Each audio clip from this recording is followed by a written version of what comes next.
ada yang tanya ke aku,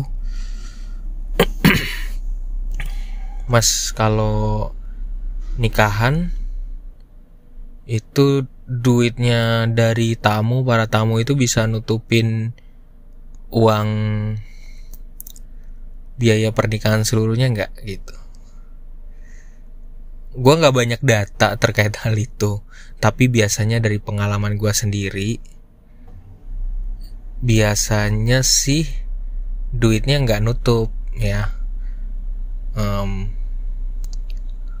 Mungkin gue salah, tapi dari pengalaman gue sendiri, duit atau hadiah dari orang-orang yang ikut ke nikahan kita dan memberikan sumbangan itu biasanya nggak nutup untuk biaya yang udah kita keluarkan buat pernikahan kita. Jadi jangan terlalu berharap bahwa duit itu bisa balik gitu. Tapi kalau bisa balik, amazing ya pengandaiannya. Siapa tahu ada orang yang pas nikah dia ngasih uang 5 juta ya atau 10 juta. Kalau memang ada yang ngasih demikian, itu baru mungkin ketutup ya untuk satu orang misalnya.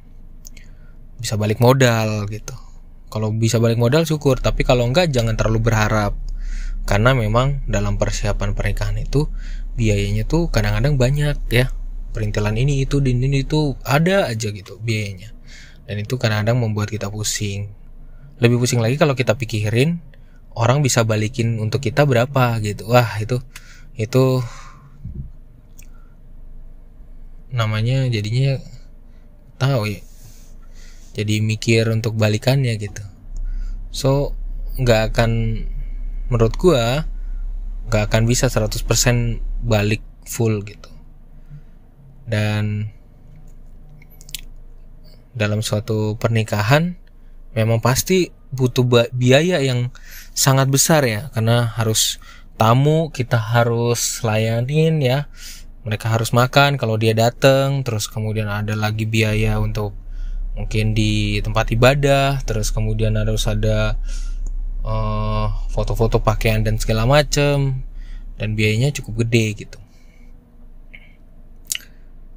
So nggak selalu duit itu bisa balik. Nah, maka solusinya adalah harus diikhlasin. Dan sumbangan yang diterima itu harus kita tabungin gitu. Tabungin itu tabung untuk keperluan dalam membangun kembali untuk keluarga ya kan. Karena setelah menikah kan kita hidup membangun keluarga gitu. Dan harus disimpan baik-baik uang itu. Ya, biasanya sih yang menerima dan memegang uang itu adalah istri gitu. Ya. Dan itu duitnya harus disimpan karena nanti biasanya pun setelah nikah itu pasti ada biaya gono gini juga masih ada.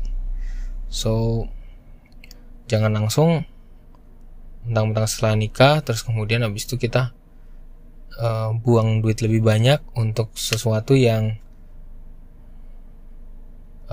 belum tentu kita perlu gitu. Jadi disimpan, sebaiknya disimpan. Itu lebih baik. Jadi semoga ini bisa menjawab pertanyaan apakah setelah nikah itu kita bisa dapat duit lebih banyak daripada sebelumnya gitu. Lebih bisa nutupin biaya seluruhnya dalam persiapan nikah. Kalau bisa syukur, kalau enggak jangan sampai terlalu berharap banyak gitu. Ya. Karena pasti pengeluaran jauh lebih banyak dari pemasukannya. Karena ya kita merayakan sebuah syukuran, merayakan sebuah hari jadi yang kadang-kadang membutuhkan banyak biaya. So nikmatilah hidup ini. Salam dari gue, Lembut Ambon.